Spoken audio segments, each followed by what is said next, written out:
The first time Silax witnessed a human stub their toe, he made a note in his observational log. Humans exhibit irrational and excessive reactions to minor pain stimuli. Hypersensitivity suggests inefficient evolutionary adaptation.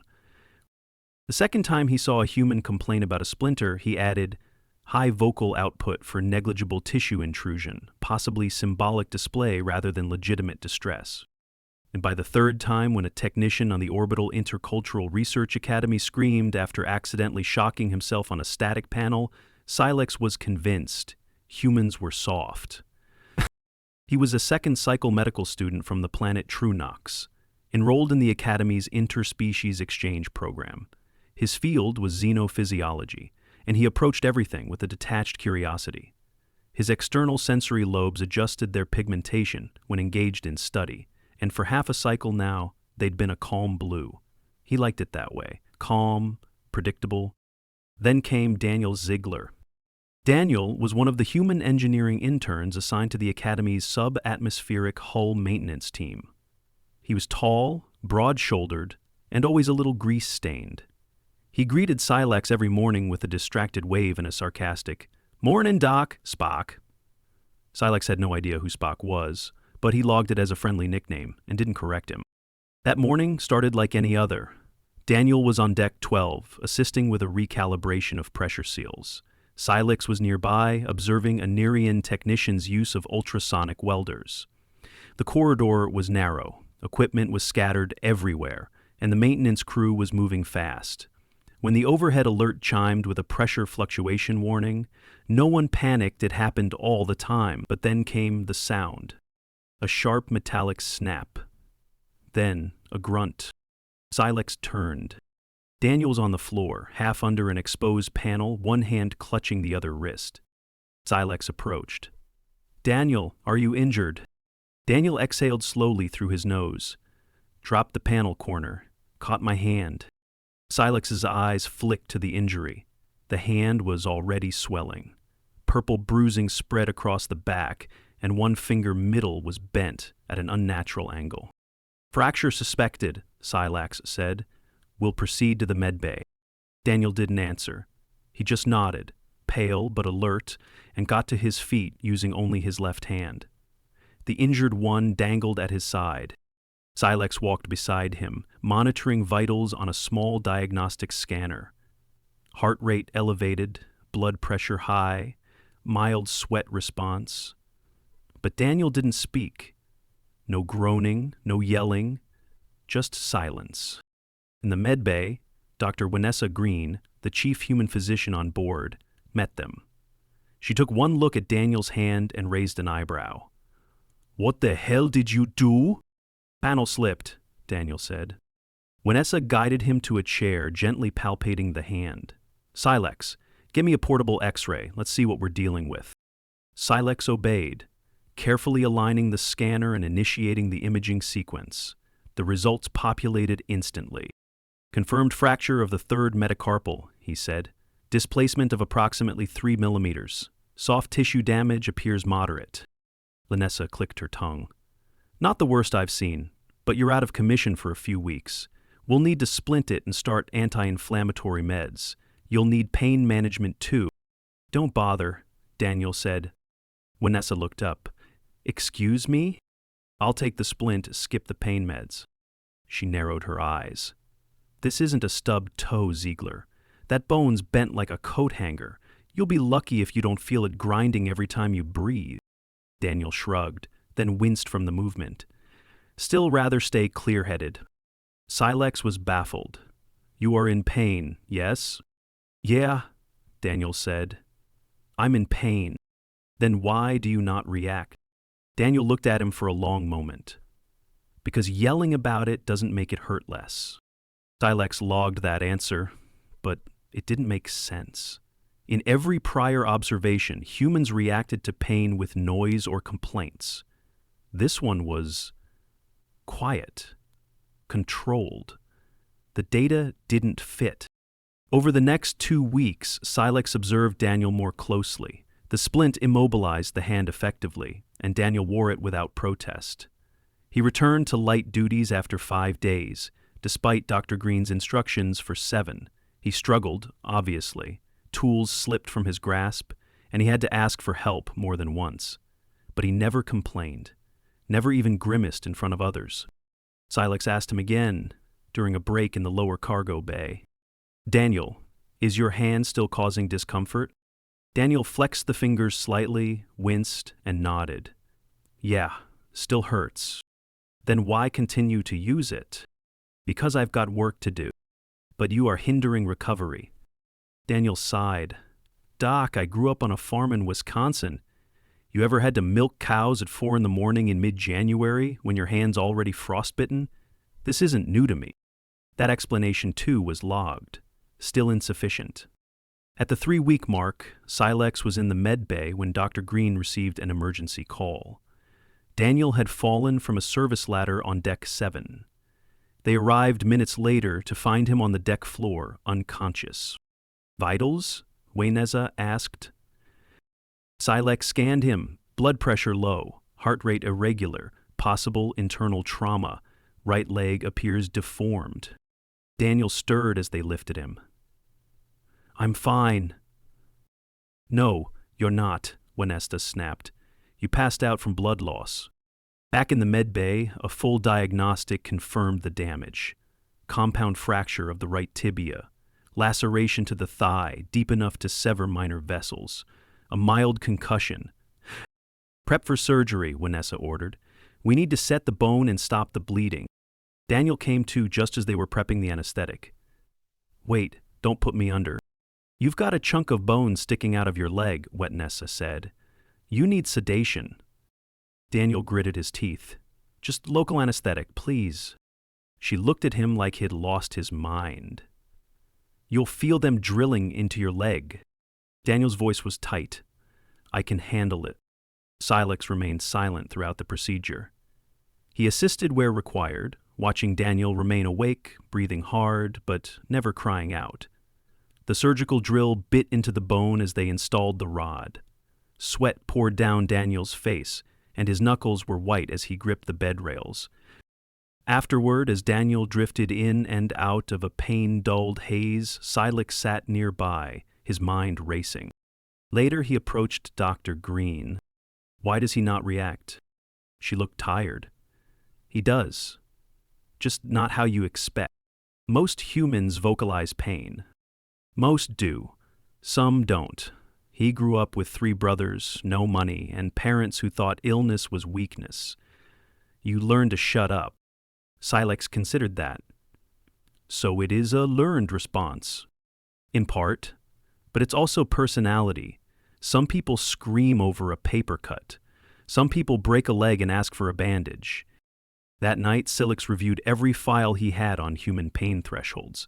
He adjusted his previous conclusions, added qualifiers, and for the first time wrote, "Human pain response highly variable. Cultural, psychological, and experiential factors play significant roles. Early assumptions invalidated." 3 days later, Daniel was still in recovery.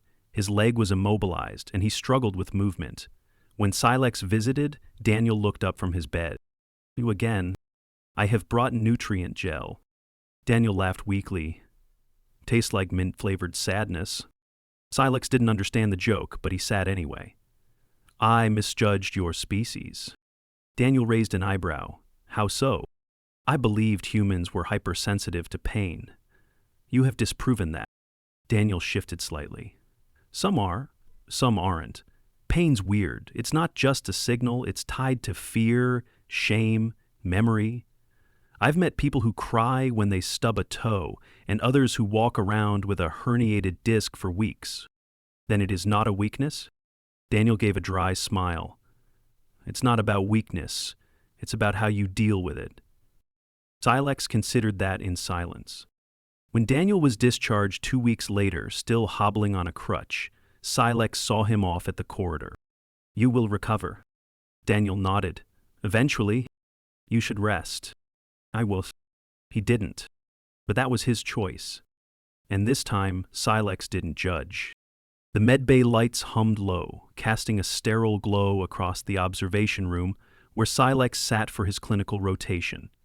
He was cross-checking neuroregeneration patterns in a Zelvian spinal graft when the door slid open and Dr. Wanissa Green entered, tugging off a pair of nitrile gloves with a snap. "Put down the scanner," she said. "You're coming with me." Sylex blinked. "Am I needed for assistance?" "You're needed for empathy." He followed her through the corridor and down one level to the auxiliary trauma bay. Compared to the main med bay, it was quieter, outfitted more for overflow and minor emergencies, but today it wasn't quiet.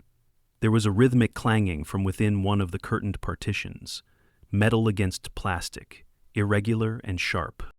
Wanessa pulled back the curtain. Daniel sat on the edge of the examination cot, gripping a crutch in his good hand and attempting to whack the foot of it against the alloy floor.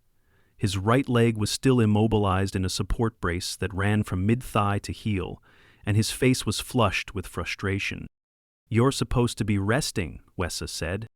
"I am resting," Daniel grunted. "I'm just aggressively not napping." Sylex tilted his head. "What is the purpose of striking the floor with your crutch?" "Testing the grip," Daniel muttered. "Slipped on deck 11 earlier, nearly face-planted into a coolant vat." "You should not be mobile at all," Wanessa said. "You're 2 weeks post-op, the bone's still integrating with the rod." "Tell that to the guy who wants the diagnostics relay realigned by tomorrow morning." "You are not being heroic," she said. "You're being an idiot." Daniel laughed once, then winced and leaned back on his elbows. "Isn't that the same thing in most human stories?" Wanessa folded her arms. "Since you're clearly not listening to me, I figured maybe Sylex could get through your titanium skull." Daniel looked over. "You gonna guilt-trip me with alien wisdom, Doc?" Sylex stepped forward. "That depends. Are you more receptive to logic or data?" Daniel pointed at his head. "I'm all about logic, just not always, the right kind." Sylex accessed the portable diagnostic panel beside the cot and activated the internal stabilization overlay. The display lit up with a 3-dimensional image of Daniel's right leg. The fracture site was still visible, the edges of bone surrounding the surgical rod beginning to show signs of ossification, but nowhere near structurally sound. "You have not formed adequate callus tissue," Sylex said. "Continued strain could result in hardware migration or delayed union. Both would necessitate additional intervention." Daniel glanced at the display. "And how long till I'm good to go?" 6 weeks, minimum, for load-bearing. Possibly longer." He sighed and flopped back fully onto the cot. "I hate sitting still." "I have noticed," Sylex said. Wanessa raised an eyebrow. "He's been timing his own circulation to see if he can mentally regulate blood flow. Yesterday, he tried to elevate one leg while holding his breath to reset his lymphatic rhythm." Daniel sat up again. It made sense in context. Sylex turned to Wanessa. "May I attempt something?" She gestured toward the cot. "Be my guest. He's all yours." Sylex pulled a nearby stool closer and sat beside Daniel. "I would like to understand your restlessness." Daniel ran a hand through his hair. "It's not that complicated. I'm used to fixing things. Sitting around while everything breaks without me feels wrong. But you are not responsible for every malfunction." "No, but I'm usually the one who makes it less terrible." Sylex considered that. "You associate immobility with uselessness." Daniel shrugged. "If I'm not doing something, I start thinking, and the thoughts are never helpful." "What sort of thoughts?" Daniel hesitated. "Doesn't matter. It does if it influences your recovery." He looked away, then back. "You ever lie awake and wonder if you're only valuable because you can take a hit?" Sylex blinked. "That is not a common Treunox concern." "Well, it's a very human one." Lay beneath a knot of immoving clouds. Wanessa, still within earshot, didn't interrupt. She leaned against the wall, silently watching as Sylex processed the answer. "Pain tolerance is not a measure of worth," Sylex said. "Try telling that to people who only remember you when you're bleeding for them." There was a long pause. The only sound was the faint hiss of the ventilation system. Sylex eventually said, "Your behavior makes more sense now." Daniel laughed under his breath. "Yeah? Did I just get upgraded from data anomaly to cultural outlier? You are still anomalous, but not inexplicable. Vanessa pushed off the wall. All right, philosopher time's over. Ziegler, you're going to lie down and let the bone stimulator do its job. Sylex will monitor the output. You move that leg before the session's done, I'll personally strap it to the ceiling. Daniel raised both hands. Message received. Sylex adjusted the stimulator array, aligning the low-frequency field generator along the fracture line. You may feel a slight tingling, better than feeling useless. 30 minutes passed in silence, broken only by the occasional beep from the monitoring device. Sylex observed the microcurrent readings, satisfied as the cellular activity along the bone matrix began to increase. Daniel yawned. You ever get bored doing this? This is not boring. You're just watching numbers change. But those numbers represent healing. That is progress. Daniel stared at the ceiling. You ever get scared you won't bounce back? I do not bounce. I have a hydrostatic skeleton. Daniel grinned. That wasn't the question. Sylex lowered the stimulator's intensity slightly. I do consider the implications of failure, but I try to separate fear from probability. Emotions distort forecasting. Humans don't get that luxury. Then how do you function? Daniel was quiet for a moment. Sometimes we don't. Sometimes we fake it and hope the rest catches up. Sylex logged that. It matched other psychological profiles, but hearing it directly had more weight. The stimulator completed its cycle. Sylex powered it down and checked the latest scan. Bone density at the fracture site had increased by nearly 4%. Still not stable, but better. You have improved. Barely, Daniel said. Barely is still better than not. Vanessa returned, glancing at the readout. Looks like you didn't sabotage your own recovery today. Progress. Daniel stood slowly, using his crutch. Don't sound so surprised. I'm thrilled, she said. Now go lie down somewhere that isn't my trauma bay. As he left, Sylex turned to her. He is more complicated than I expected. Vanessa sighed. They all are. Welcome to humanity. That evening, Sylex reviewed his field notes. He added a new section under atypical human pain behavior. But instead of clinical data, he typed a single sentence. Sometimes pain isn't the problem. It's what happens in the absence of it. The ceiling in Recovery Bay 2 had 23 small hexagonal tiles. Sylex had counted them twice while waiting for the human to finish chewing.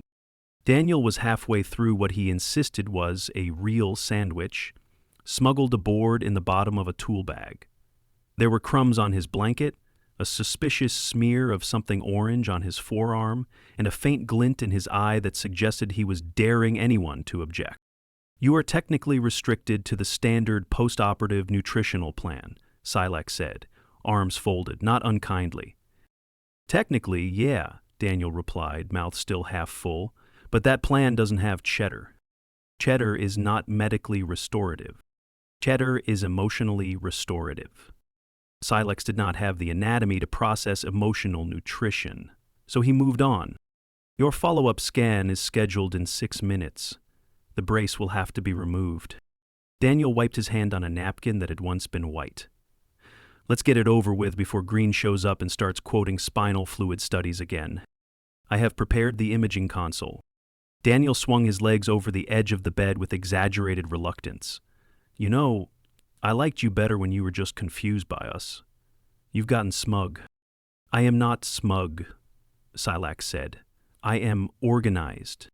He retrieved the portable scanner unit and wheeled it over, adjusting the support cradle as Daniel leaned back. The brace came off slowly. The exposed skin underneath was pale, slightly indented from the pressure. There was mild swelling around the surgical site, but no signs of infection or inflammation. Sylex activated the scan. A thin beam of light swept along the leg, projecting a detailed image into the display. The titanium rod was still in place, fixed by cortical screws above and below the fracture. The bone showed consistent remodeling along the callus, with no signs of misalignment. You have achieved satisfactory union, Silax said. Approximately 76% density restoration. You may begin partial weight-bearing exercises. Daniel exhaled like he'd just passed a final exam. Finally. I will prepare the progression schedule. You will need to begin with aquatic resistance, followed by isometric loading. Sounds like a vacation. It will not be. Daniel sat up straighter. As long as I can ditch the crutch soon.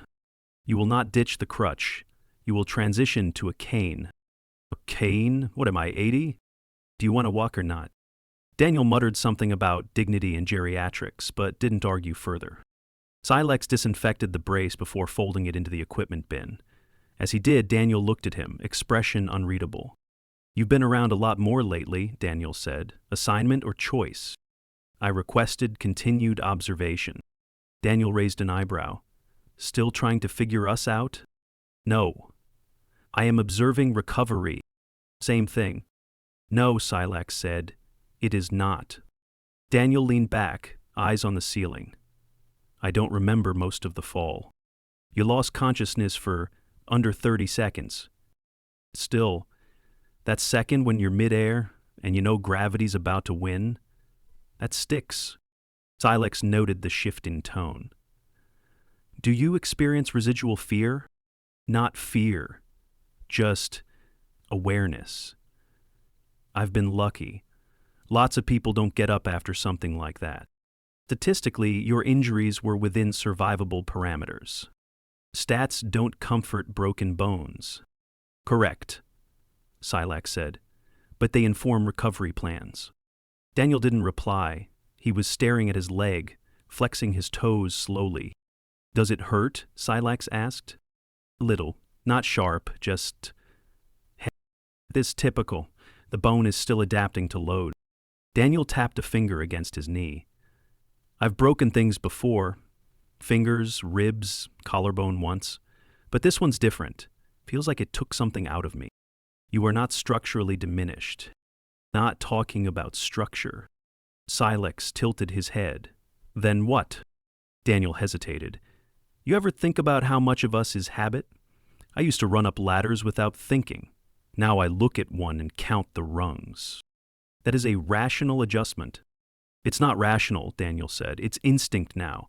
That second of hesitation, that wasn't there before. Sylex considered this. You are describing trauma adaptation. Maybe. Just feels like I lost a piece of my autopilot. Perhaps, Silax said, you have gained a new form of vigilance. Daniel gave a dry laugh. You'd make a good therapist. I am only qualified in structural biology. Close enough. Lux stood. You will report to the rehabilitation chamber at 1400. I will meet you there. Looking forward to it, Daniel said, then added, Actually, I'm lying, but I'll be there. Later that day, the hydrotherapy chamber's ambient temperature was calibrated to human comfort range. Sylex stood beside the pool's edge, datapad in hand, as Daniel lowered himself into the water using the side rail. Feels like a bathtub for tall people, Daniel muttered. You will perform 10 repetitions of the assisted flexion protocol. Daniel moved slowly through the water. The resistance was gentle but constant, each movement deliberate.